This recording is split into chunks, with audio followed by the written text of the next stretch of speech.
This is CTV News with me, Jung Lee, and Scott Roberts. Breaking news as Highway 1 between Abbotsford and Chilliwack has finally reopened. Traffic once again moving after an unprecedented 10-day closure due to the widespread flooding that left BC's busiest roadway underwater. That good news, though, tempered by extreme concern over the forecast with rain falling for much of the day and a lot more on the way. Good afternoon and welcome to a special early edition of CTV News. The most important artery connecting the Lower Mainland to the Fraser Valley and beyond has finally reopened to traffic. Vehicles are once again moving on Highway 1 between Abbotsford and Chilliwack after water receded in the past few days. But the situation, of course, is tenuous with a series of storms in the forecast. CTV Shannon Patterson is live along Highway 1 tonight. And Shannon, this is a big step towards better mobility and improving the damaged supply chain as well. That's right, Scott. We spoke to people who say live in Chilliwack and work in Abbotsford. Delivery drivers who couldn't get their goods across. The reopening of Highway 1 here is great news for everyone impacted by the closure. At 2 p.m., the barricades were removed. We've had geotechnical engineers confirm that the road is safe for travel. So non-essential traffic is once again flowing on Highway 1 between Abbotsford and Chilliwack. We're actually quite pleased that the condition of the road, having been underwater for many, many days, is in good condition. Very much more convenient, obviously, to go this way.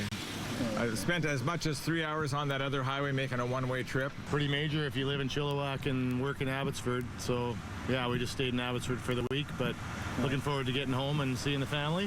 While trucks carrying essential goods like food and fuel had been allowed on the highway during the closure. Now we're going to be able to start looking at all the other commercial moves, the things that we like to have but that aren't necessary for our existence every day.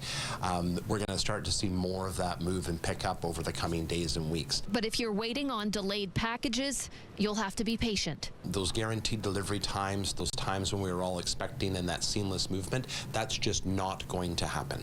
And this is everything from packages to mail to furniture to appliances.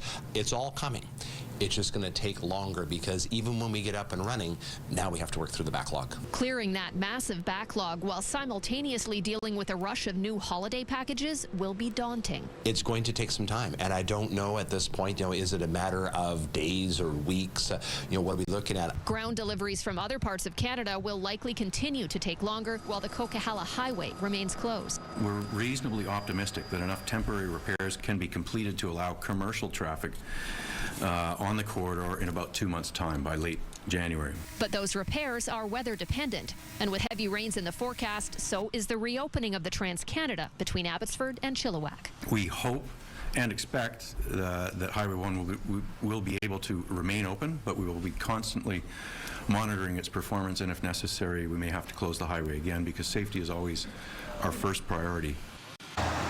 So, Shannon, that highway is open once again, but the Transportation Minister is cautioning it is not business as usual. That's right. Rob Fleming is asking drivers still to go slow on this portion of Highway 1. Look for those signs posted about what the speed limit is at the moment. He's also warning there's some standing water, some swampy, deep water on the sides, on the shoulders, and in between the west and eastbound lanes of the highway. So if you go off the highway, you could be in deep trouble. So another reason to go slow.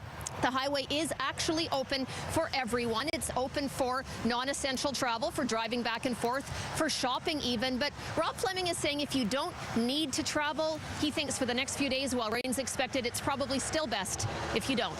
Scott? Okay, thank you, Shannon.